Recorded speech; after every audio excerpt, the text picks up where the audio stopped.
Hi everyone, and thank you for attending today's webinar, Balancing Operations and Compliance, Lessons Learned Implementing NERC Compliance Requirements. I'm Kelly Pickerel, editor with Solar Power World. Before we get started, there are a few things you should know. This webinar will be sent to all registrants. You can view it again. Slides are available to view at any time in the resource widget at the bottom of your screen. You can submit any questions related to today's webinar in the Q&A widget. We will try to answer these during the webcast. If we do not get your question, our presenters may reach out to you afterwards. And finally, if you're watching this on demand, you can still use all of these features. Today's webinar, Balancing Operations and Compliance, Lessons Learned Implementing NERC Compliance Requirements. Today's speakers are Lorraine Anderson, OCC Regular Manager, and Todd Chilakowski, the Senior Compliance Specialist, both with EDF Renewables. Today we'll learn how to understand and interpret NERC requirements. And now I'll turn it over to the EDF team. Thank you, Kelly, for the introduction.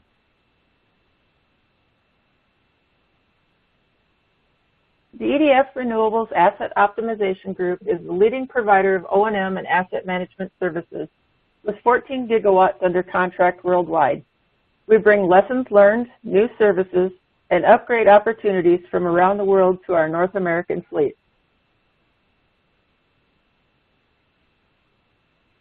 Optimizing the assets under our control is our highest priority. As an owner-operator, we are uniquely positioned to provide a full range of services, including O&M, remote monitoring, and asset management services to our third-party customers. To maximize plant performance, we offer services such as performance reporting, SCADA support, in-house engineering, as well as availability guarantees.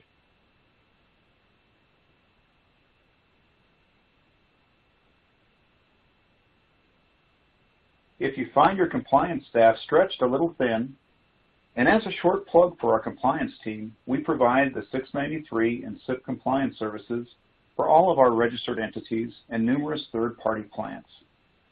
This slide gives a brief, high-level description of our services. But from asset registration to developing a real-time compliance program, we help companies manage their compliance program to stay audit and spot check ready at all times. Our group is comprised of subject matter experts from both the operations and IT fields, including a former regional entity auditor. Our team of NERC regulatory experts can assist or help manage your NERC compliance program. We are geared up to keep our organization and those that rely on us fully compliant.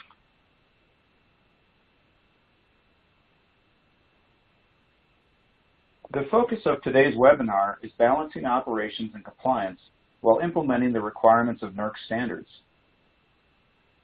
We'll cover some of the general information concerning change management, technical and human challenges associated, and also go over some of the factors for success that we've learned throughout our years of implementing changes in the field. As an example of the learning curve that we've experienced, we'll go over the early implementation of PRC5 and discuss some of the technical and personnel challenges that we faced, and also the lessons learned for upcoming implementation of CIP 3.7, which goes into effect on January 1st, 2020. Our goal is to leave you with a positive feeling about the balance that your organization can create between your operations staff and your compliance group. Building a strong internal compliance program, or ICP, is based on the cooperation of compliance and operational folks. We hope that you'll realize in our presentation that understanding didn't come without experiencing a bit of pain.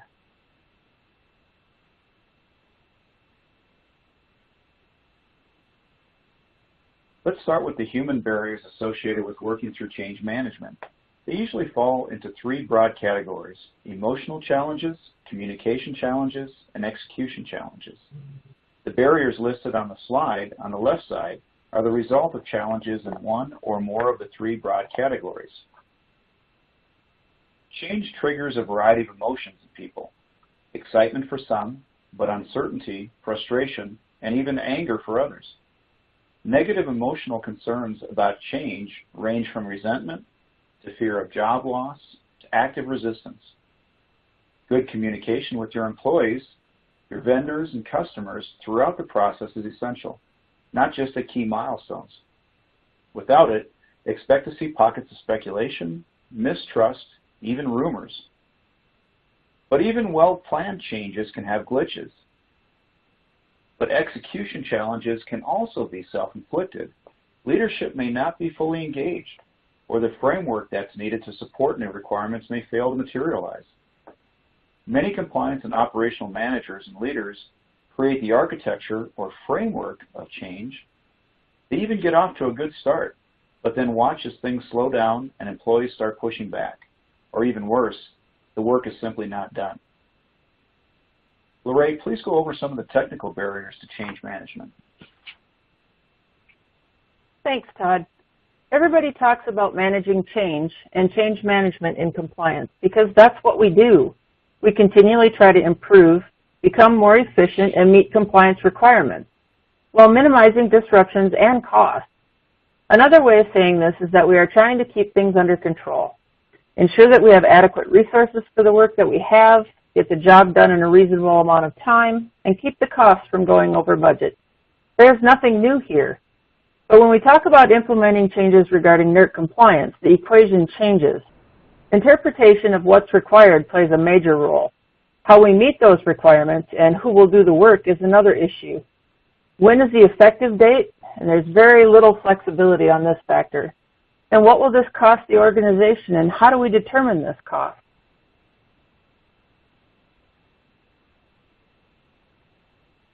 Our sites have policies, procedures, and work instructions that they use to complete their daily work, although it may be on a weekly basis, monthly basis, or annual.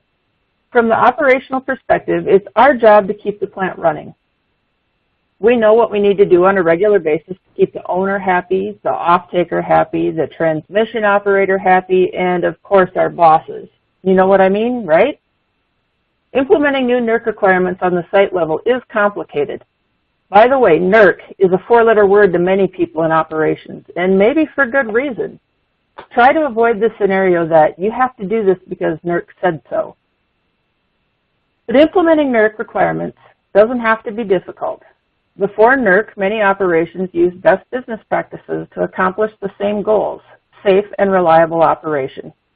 Keep this in mind because that is a key to success. Whether it has to do with a new task in a substation inspection, checking a relay setting, or testing batteries, it is a good business practice to perform checks, reviews, and preventative maintenance. As a new requirement becomes effective, an additional work instruction or a change to a work instruction is most likely what the site personnel will see.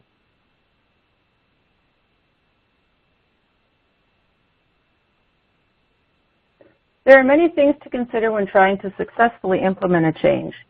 For example, be sure to plan adequate time for the change to be communicated to all personnel that will be impacted. If you are aware of individuals that are hesitant to change, spend a little extra time with them to get their buy-in and support. We've realized getting the support of those that are more resistant to change actually assists in getting others on board. Be sure to provide clear guidance on the expectations and requirements involved. Create training that sufficiently covers the various aspects of the change in terms that are familiar to each group receiving the training. Don't assume that everyone has an acceptable understanding or the ability to figure it out as they go. Establish a realistic sense of urgency based on headcount, workload, and the deadlines that need to be met. It's important to keep the lines of communication open. Listen for any problems or challenges, and when they're brought to you, be sure to acknowledge them and provide a timely response. Make sure to share the successes. Even small accomplishments will keep the forward momentum going. Be prepared to make adjustments if something was overlooked in the planning stage and is hindering progress. Also provide regular follow-up and review to anchor in the new instructions. Mark Twain wrote, "Habit is habit and not to be flung out of the window by any man, but coaxed downstairs a step at a time." The fact of the matter is that we are all creatures of habit. Our organization and your organization are no exceptions. Implementing compliance changes into our operational environment may always be difficult, but it doesn't have to be painful. To do this, break through entrenched unproductive routines to instill new, less wasteful processes for operations. Don't be afraid to establish your own credibility as an expert in your field. If you can build trust in your experience, presenting your case on why your organization should change for the better is much easier, and then you only need to back it up with real data.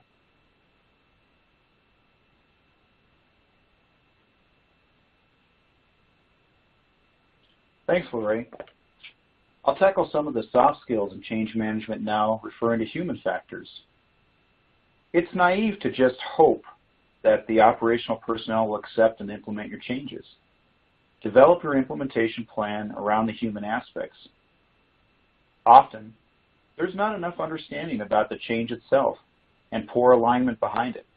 For example, what's the reason behind the change? Or, what is an instruction or direction given to them? Or did we give it a high enough priority? Facilitate the leadership from the executives all the way down to the supervisors in the field. This is needed to motivate your ops staff as well as to keep relentlessly moving forward. This will almost always take more time than anticipated, but don't give up because your management support is essential.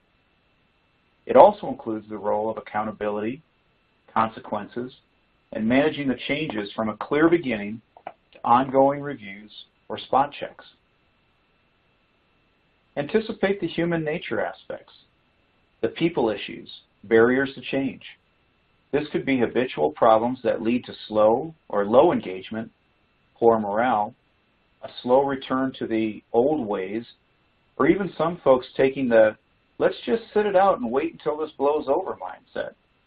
Many times, your people will need to operate in a new way to successfully implement the change. As Lorraine mentioned, get your people involved in the wins. Communicate progress and recognize successes whenever possible. This helps to build the credibility around the change that you're making. Our ops personnel may have to operate in a different way to ensure that the change occurs, and more importantly, is sustained.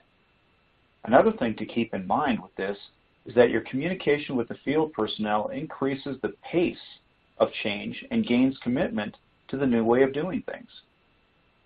Change can be tiring and is often something that requires extra effort, a lot of extra effort. Your ops and compliance groups need to see that this effort is paying off and that their contribution is valued. The human drive for competence is huge. The optimist in us says that people want to do well. It may sound old-fashioned, but we all want to be part of a winning team.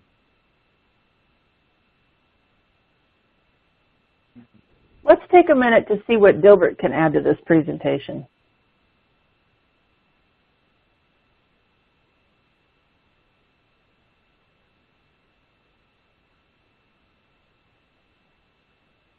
In 2007-2008, when EDFR initially implemented PRC5, I was the manager of the Operations Control Center, ROCC, and I worked very closely with the field personnel. NERC was a brand new concept for many of our operations people. That being said, the thought process was that we would provide all the employees with a good understanding of the history of NERC, all of the GOP applicable standards and requirements, as well as the fines that could be levied if compliance was not achieved and maintained. From the compliance side of the fence, this seemed like a great approach as we were educating our employees and making them more aware of the requirements and the consequences for not being compliant. The operations personnel sat through the training. They expected the training would check a box and they could go about their day-to-day responsibilities without any noticeable changes. They did not understand how this NERC thing was going to affect their work life. A quick filter of the requirements for generator owner, generator operator, not including any region-specific standards, was approximately 330. Well, this will vary a little bit depending on each entity and the applicability. Now, I don't know about you, but thinking that I'm going to have even a small portion of 330 new responsibilities crammed into my already overfull schedule is a bit concerning. Then add in the possibility of very large fines, and it doesn't take long to become overwhelming. Soon the questions started coming in from our operations personnel.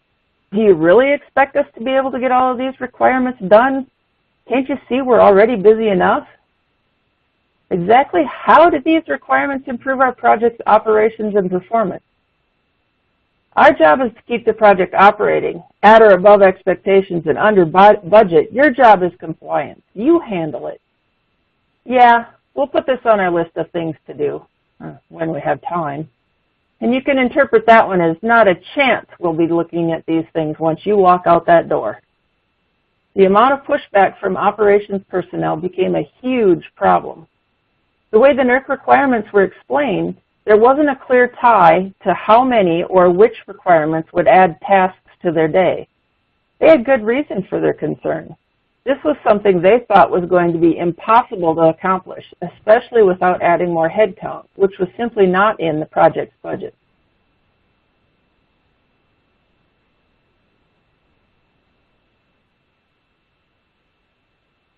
As this next cartoon says, this job is all about managing expectations, and honestly, we hadn't really considered the effect of our NERC-focused implementations were going to have on the ops personnel. Often we didn't listen like we should have. From the ops perspective, the project they were being presented seemed like an enormous undertaking that was setting them up for certain failure. Sometimes they gave up before they even started. And this wasn't just a few people that were resistant to change. This was the majority of the employees. We needed to change our approach. Compliance personnel got together with the SMEs, the subject matter experts, for the various NERC requirements. For example, PRC5, this was the high voltage team. And we began looking at what best business practices were already in place. For PRC5, we had a substation maintenance practice already in place, and many of the NERC requirements were already being met. Some tasks had to have their timing adjustment. However, many were actually occurring more frequently than NERC required. There were a few tasks that had to be added. However, they were manageable and wouldn't add a considerable amount of time or effort to the ops responsibilities.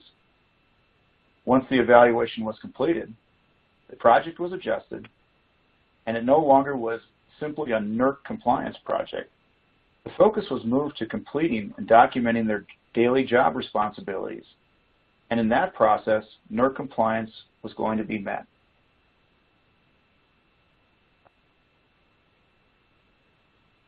The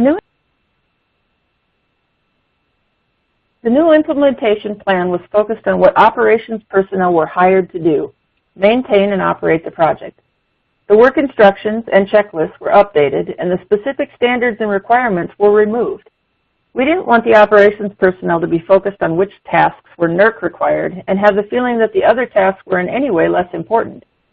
All items on the list are equally important in properly maintaining the equipment. More emphasis was put on the need to document what work was completed and properly filing those documents. This was something the operations personnel could be successful at. They knew how to do their jobs, and making the checklist more task-focused changed their attitudes towards the change. We used the mantra, if it isn't written down, it didn't happen, to get everyone to understand that documentation was also extremely important and was the final step in completing their job task.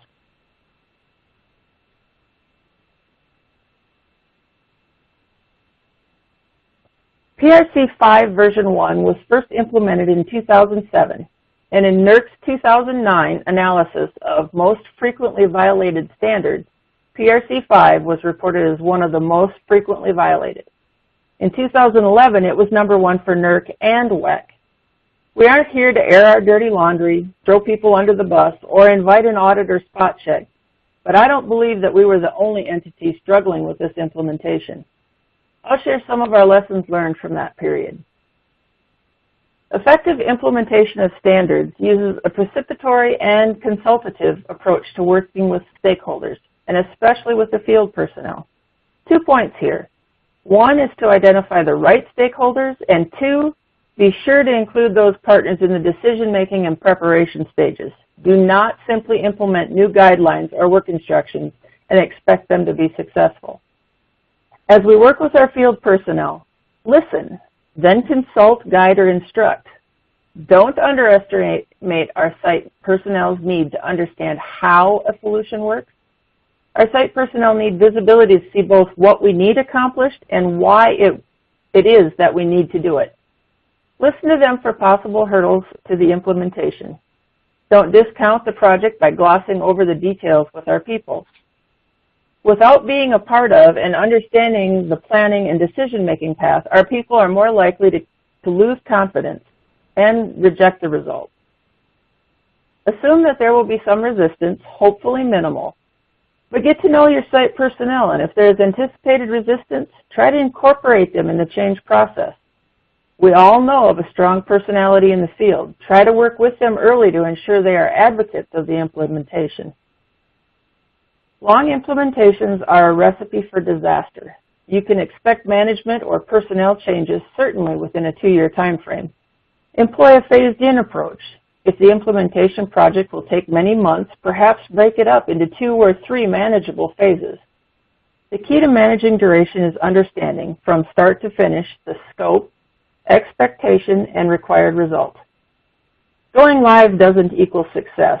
Despite many implementations going live, if they aren't understood and follow-up isn't completed, they could inevitably be abandoned or scrapped, and processes will return to the previous status quo, meaning that old habits will prevail.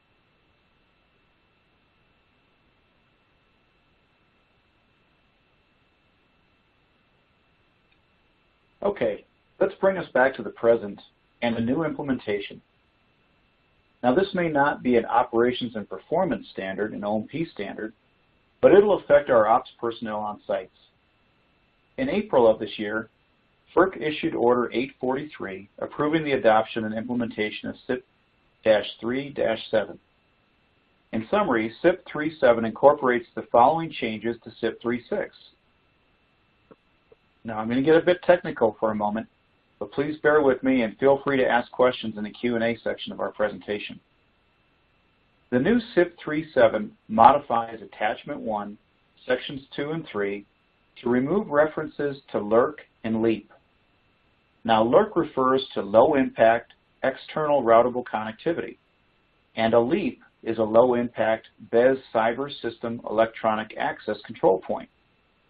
The new version of CIP-3 removes the mention of these terms along with their NERC glossary terms and replaces it with a more generic phrase, necessary inbound and outbound electronic access.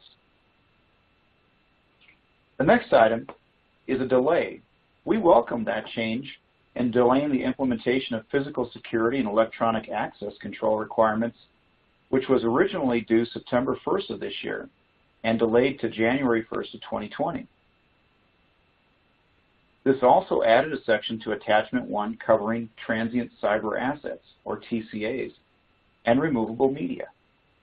For low-impact BES cyber systems, which is very similar to what medium and high-impact sites must do for CIP-10. Finally, it added a policy and procedural topic for CIP exceptional circumstances.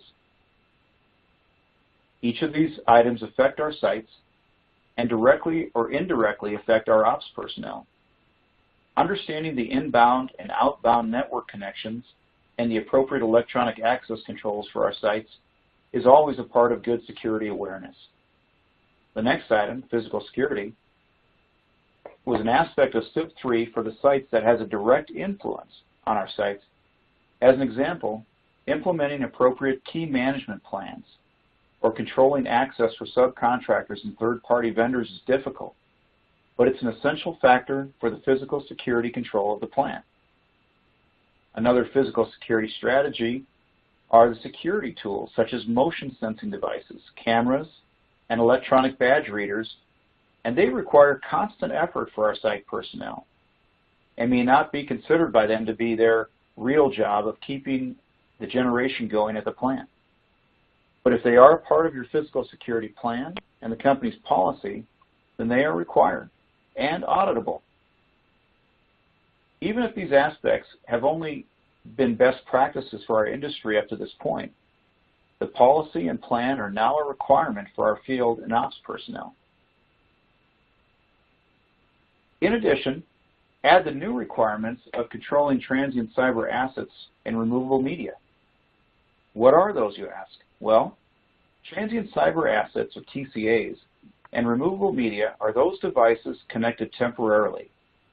And NERC defines temporarily as 30 days or less to a bulk electric system or BES cyber asset, or a network within an electronic security perimeter, or a protected cyber asset.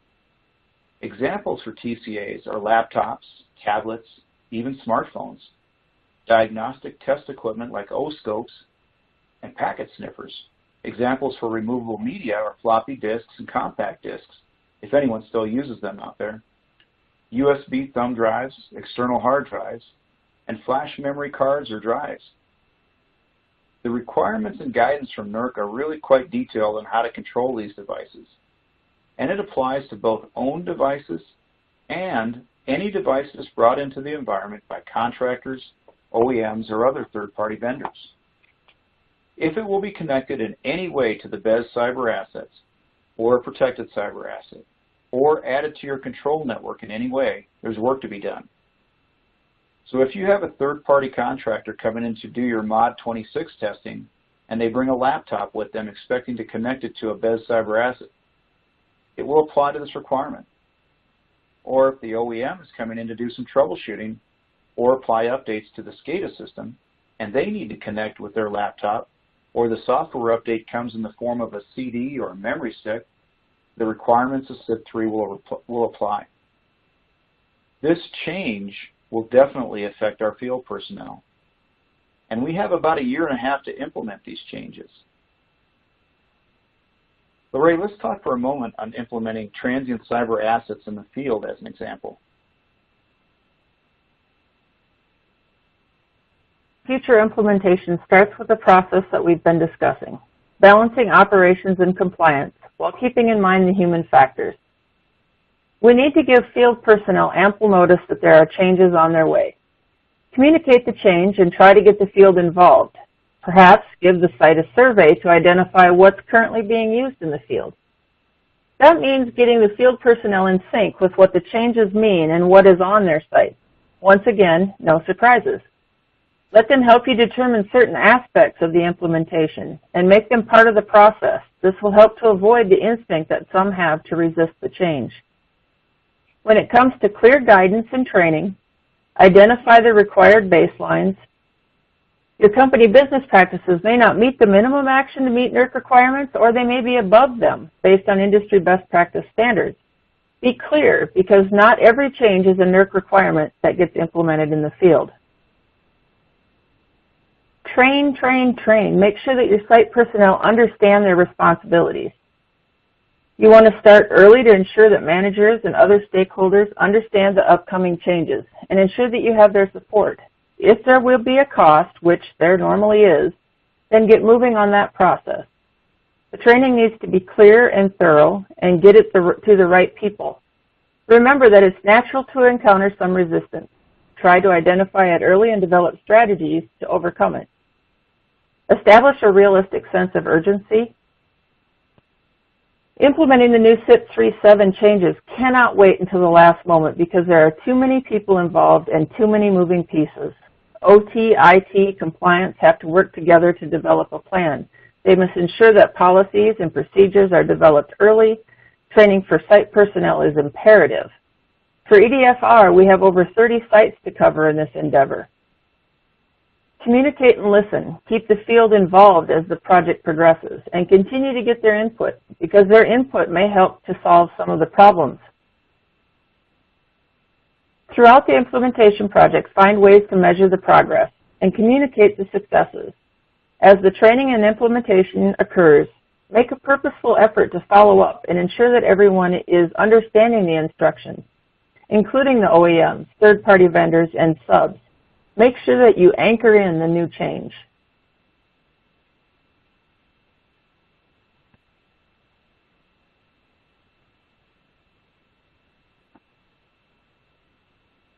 And in closing, we're a commercial entity, and one of our primary jobs is to create profit for our owners or shareholders. That comes by running a profitable operation. The job of our site personnel is to keep the plants generating safely, efficiently, and within the guidelines that we give them. Include the necessary stakeholders in planning, decision-making, and implementation of a new standard or requirement. Work to remove the naysayers as early as possible in the process. Don't wait until the last moment to start the process. This may seem obvious, but we all have jobs to do, and sometimes we procrastinate on new projects. It's human nature. The project for Mod 26 and Mod 27 testing has been in the works at EDF for nearly a year. The CIP 3-6 implementation has also been a formal project for over a year. Follow up on implementations. Check with site personnel on ways to improve a process or work instruction. And as Lorraine said, anchor in the change. With EDFR's 30 sites, it's normal to expect that there will be turnover. Our training department has regularly scheduled training for ops personnel, and this may be the most efficient way to remind ops of their responsibilities.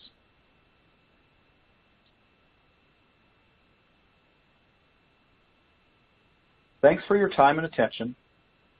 And if we still have some time, Kelly, let's open up the discussion for questions. Do you have any questions for us?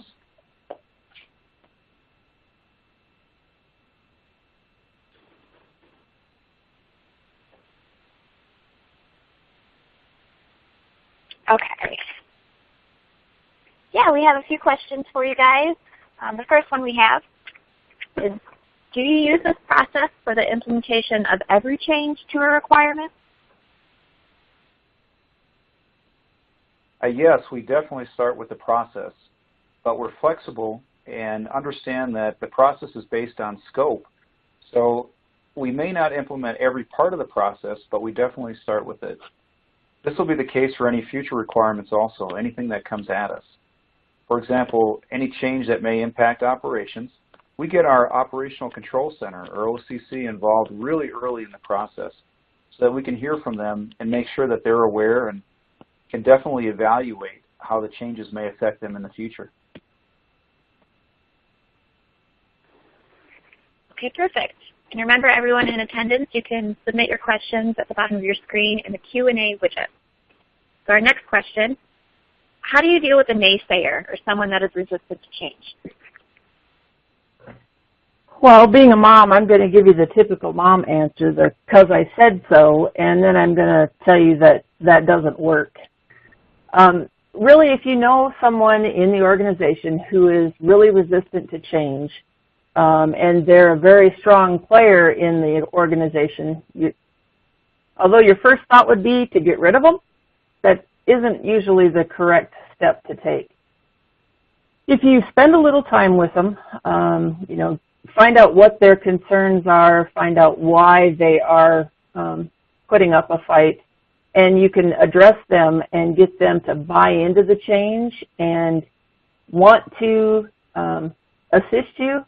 It's very common that the rest of the people look up to them, and if they see that the person that's usually pushing against a change is accepting it, they assume it's really not that big of a change. So that's kind of how we have started to address the naysayers. Okay, very good advice. Here's another question. What do you do if you don't feel like you have management support in the implementation? Well, we've definitely encountered this, and I want to say that it's created delays. There's no question. It takes time. All I can say is don't ignore it. Take whatever time you need to get your management staff on board. You really need their support. And that starts at the top and it goes all the way down to the supervisor level on site. You know, try to find out what their questions are. Why aren't they on board? I think Lorraine mentioned that earlier. You need to listen. Listen closely to what they're saying. What's holding them back? What's preventing them from moving forward with the change? And I'll say it again, though, that the management support's essential. Take whatever time is necessary. If we don't have their backing, it makes life very challenging out in the field. Provide whatever details they ask you for. A lot of times you may think that you've covered something sufficiently for them, but remember they're coming at you with a different perspective. Ensure that you have their support.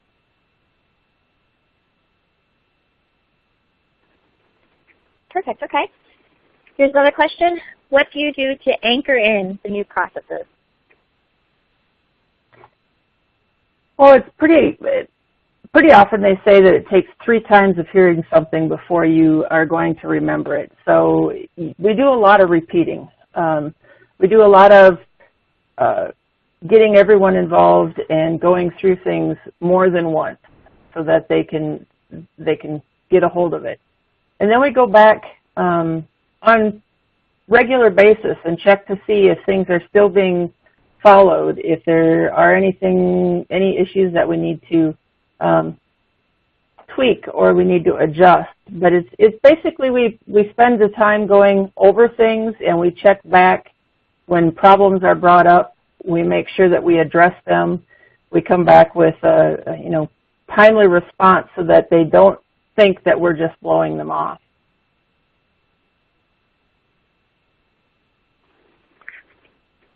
Okay, and I think we have time for just one more question.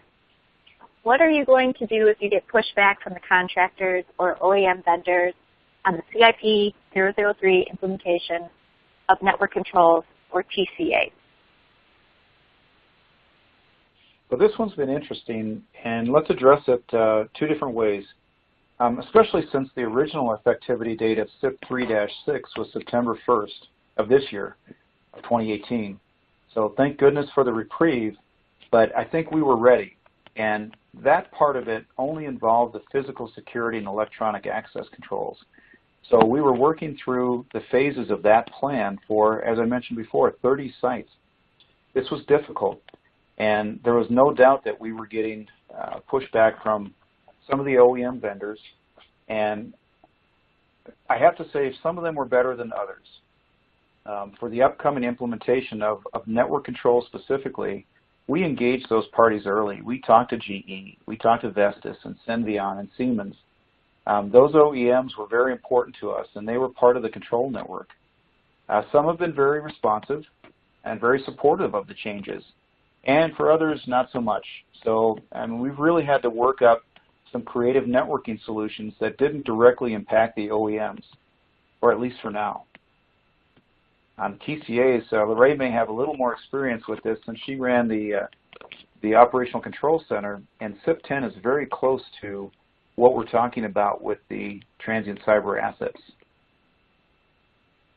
Yeah, at EDFR we have a medium impact control center, and we have really good experience with CIP 10.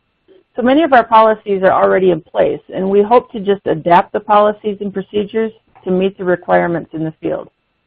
We're still going to have to work with each site so that they understand exactly what's asked of them, and then we're going to have to be sure that we communicate how we plan to work with subcontractors and OEMs. It's going to be a challenge, and there's definitely going to be hurdles in implementing the new TCA and removable media requirements. But I think as long as we keep the lines of communication open, we'll be successful with it. We're also starting to incorporate more control over these items in our contracts with subcontractors and OEMs so that there's a little more teeth to what we're asking them to do. We have a little bit more of an ability to force them to fit our policies and procedures. Okay, perfect. Thank you. That is all the time we have for questions today. If you have additional unanswered questions, please feel free to contact our presenters on your own. Don't forget that this webinar will be shared with all registrants, so you can view it again at your convenience. And please connect with Solar Power World online. I'd like to thank Lorraine and Todd for being here, and EDF Renewables for sponsoring today's webinar. And thanks to everyone in our audience for participating. Hope you enjoyed our presentation, and we invite you to join us for more Solar Power World webinars in the future. Thanks, everyone.